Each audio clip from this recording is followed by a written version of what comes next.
And with what I found, I couldn't resist, but I did share with everyone.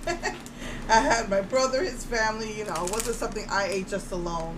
And what was really cool is that, and I know you can't see, but I did take pictures, they had different, it was just regular Oreo, but they had different faces of all the houses: Stark, Targaryen, Lannister, and the Night King. So their symbols were on the Oreo cookie, so that was pretty cool. So yeah, Game of Thrones Oreo. They have the Game of Thrones Urban Decay collection. It is $250 for the entire collection. I would rather save my money for the Wet n Wild collections. So it had mixed reviews. I saw 2 reviews that kind of said the same thing actually, but mixed reviews about the palette itself. How some were nice, some weren't. There was only 3 mattes. The colors, they were playing it too safe. They were trying to match the houses, but it didn't really match because they were playing it too safe. Right down to the lipsticks, and the only thing they said that was really worth getting, they were even upset about the little dragon egg highlighter, which I really like that one. I was tempted to get that, but they said it just didn't make sense the way that they put the colors together. I think there was like a pink and a more like champagne-y and then a bronzy color. So they said the liners, they said the liners were really good, and they said that the only thing out of the collection that was really, really worth it, if you're a big fan, was to get the brushes. They were, since it was, licensed by Game of Thrones, HBO, they are very detailed. I just didn't want to spend the money on that. I already had spent my money on getting the 2 glosses. These are $18 each.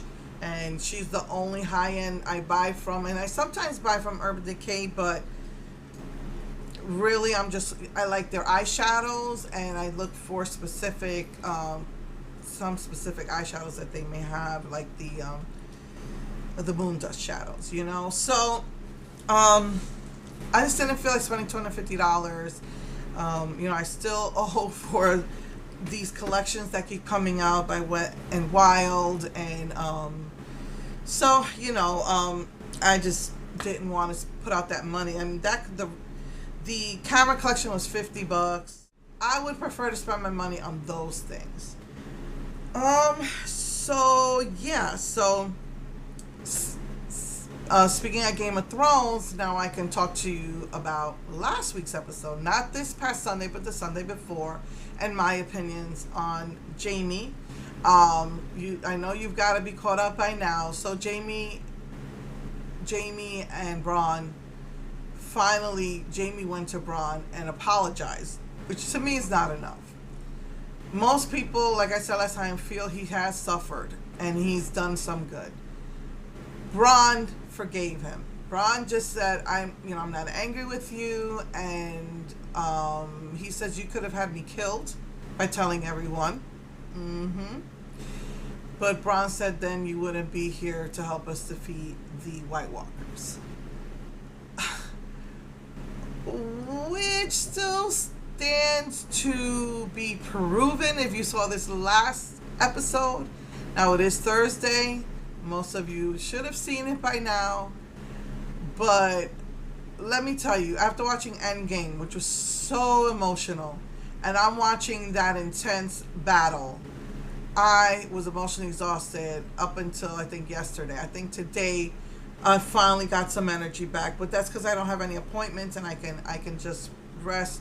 Putting on my makeup is my me time, my relaxation time. So sometimes it gets stressful when I'm doing a video, but at least I'm home. I don't have to rush out the door. I'm resting. I'm not driving. Driving is pretty stressful as well. So yeah, I was an emotional wreck, and guess I'll wait till next week to speak about Sunday's episode of why it still remains to be seen. Those of you who've seen it know what I'm talking about. But if Bronn can forgive him, then so can I.